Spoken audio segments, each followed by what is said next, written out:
Welcome back to another reading and correcting with me, Kindar, the Tiger Writes, and Ty, the Tiger Supervisor. These are where I read a chapter from one of my stories and correct it as I go.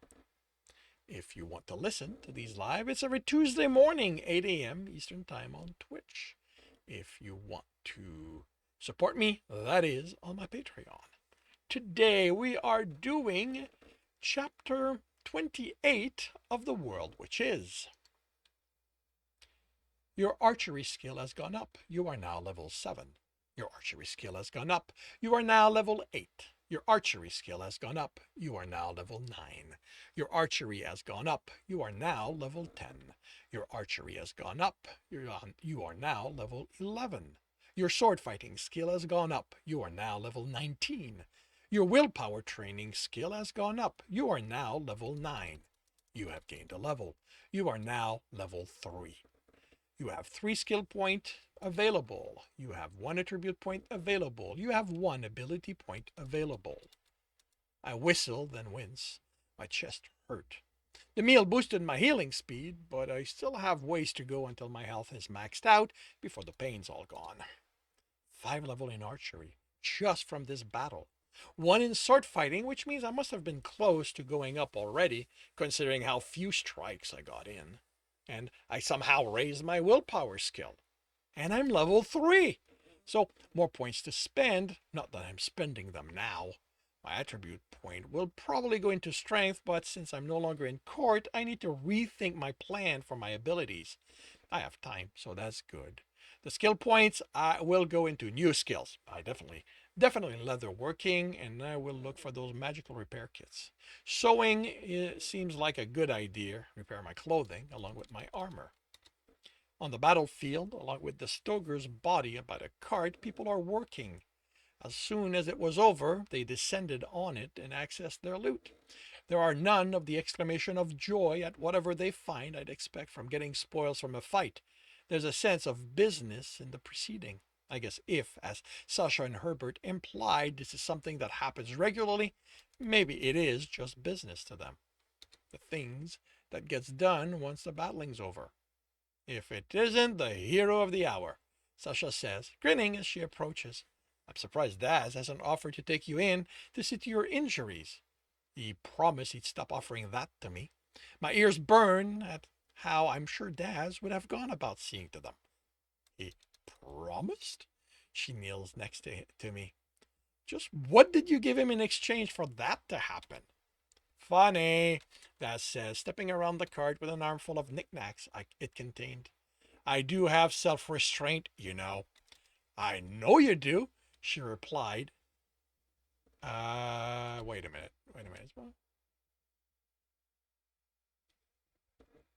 Did I? I told smiles. So yeah, this is present. Then I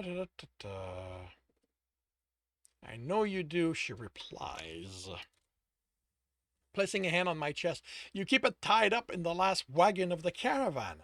This is going to take a bit. I used up most of my mana on the field. It's okay, I say as she starts whispering almost words. This is going to be faster than the normal way. I close my eyes and wait.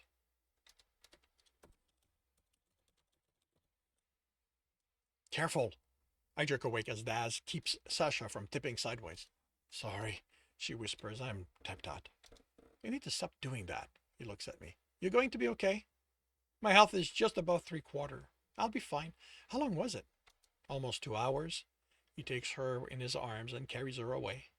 I stand and stretch, trying not to wince at the soreness. Thank you for saving me, a woman says. She's younger than I thought from the glance I'd gotten of her, a few years older than me at most. You're welcome. It's what I'm here for. Is there anything I can do to repay you? My mouth is open to protest that she doesn't have to offer herself to me like that when I realize that isn't what she means. Herbert's talk and Daz's advance have me thinking that's all the people in the caravan think about. I can't think of anything. I am not going to ask for money, even if this wasn't how I was paying for my way to Toronto. No, it's okay. I mean it. And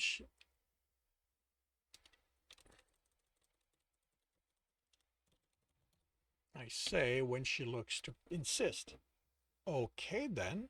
If you need something, she motions to the righted cart. This is where I'll be, putting everything in order. Do you need help with that? She looks at me. It's okay. After the excitement, I need the monotony. I feel like insisting, but she's climbing into the cart. How are you feeling? Herbert asks. Better than before Sasha healed me. Oh, wait a minute, that's dialogue. Better than before Sasha healed me. He nods. How about you tell me what was going through your head? His tone is on the harsher side. Excuse me? Were you looking to be some sort of hero? Gain Chuck's gratitude? Someone was being attacked? I replied, what was I going to do? Wait for someone to show up and hope they were going to get there in time? He searches my face. That's it? What else is there? You realize you could have died, right? Do I need to go through this with you, too? Daz basically called me an idiot for going to her rescue. I added his raised eyebrow. He wasn't entirely. She was being attacked. I wait, and as he opened his mouth, please tell me it's not common practice to let people die if you think you can do something to help among you people. I was starting to like some of you. Dennis, it isn't. She was. I get it. He sounds annoyed and amused. It's just that, he shuts his mouth as I open mine. It's going to get you killed, he hurries to say once I've closed it, and I glare at him.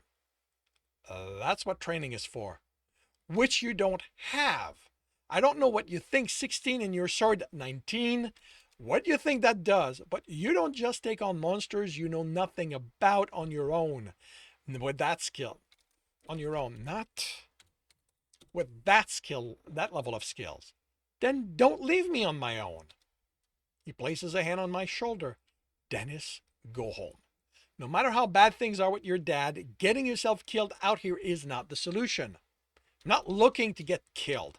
I have a quest. Once I've accomplished it, I'm returning to court and really hoping my dad cooled down enough to talk. Enough we can talk. How did you end up with a quest that's taking you out of court? I looked at the board and everything is local. I start to tell him, then close my mouth. He breathed out. He did say the rules were different out here. Were you close enough to hear when I told Chuck the armor was given to me? I'm taking it you lied. Not really. The letter that was with it said I could take it, and the whole thing came with a quest. Aaron was an explorer who died in a ruin outside of court, but he's from Kansas City, and the quest is about delivering a letter to his family. Everything I'm wearing is sort of the payment to get me to accept the quest. You came across another explorer? That's kind of lucky. That's not a common class. Okay, and this is because I'm not going back to rewrite things of chapter that's already posted. So, a note. A reader pointed out how I had Dennis get his class created a kind of loophole that changed the entire story.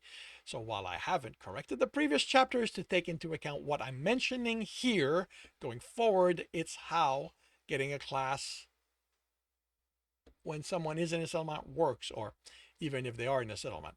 If by the time the countdown reaches 0, the person hasn't picked a class, the system assigns them the class of the closest person to them.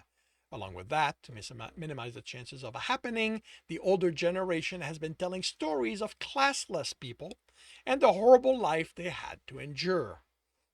So, it's not the kind of luck you're thinking about, I sigh. I was stuck in the ruin on my choosing day. An asshole shoved me down there. Don't want to talk about it? He nods. And when the countdown ended, the system assigned me the class of Explorer. It assigned it to you? I thought that if you didn't pick a class, you went classless. I did too. I shudder at the memory of that despair. And being an explorer felt kind of too specific. So I explored for a while and came across Aaron's body, the letter, the quest, and the equipment. So the problem with your dad is because you thought you were classless. I rolled my eyes. His problem go way deeper than that. He figured I was a farmer for some reason, and too pissed about me going gallivanting in the forest to let me explain what actually happened. He was ready to sell me to one of the farmers instead. Fine, I'm exaggerating, but he was in talk with one of them to take me on as an apprentice. Why would your dad think you were a farmer if you were in the middle of the forest? Fuck if I know. The swear escapes before I realize it, but Herbert just nods thoughtfully. There was nowhere in court I could get away from him since he knows just about everyone. And your grandfather's in charge. That too. So I figured the quest gave me a reason to leave for a while. Herbert nods again. All right. I guess I can see why you don't want to go back. In that case, I'm going to give you some advice for when you're in Toronto and beyond it. I'm listening. Finally, information about the city. In Toronto, stick to the major roads. Have your sword at your belt, but don't keep your hand close to it. You want people who pick up on you being new into the city to know your arm, but not that you're eager to use it. That brings the constable down, and they aren't known to listen to explanations before bringing you in. And once jailed, it takes a while for the judge to see you.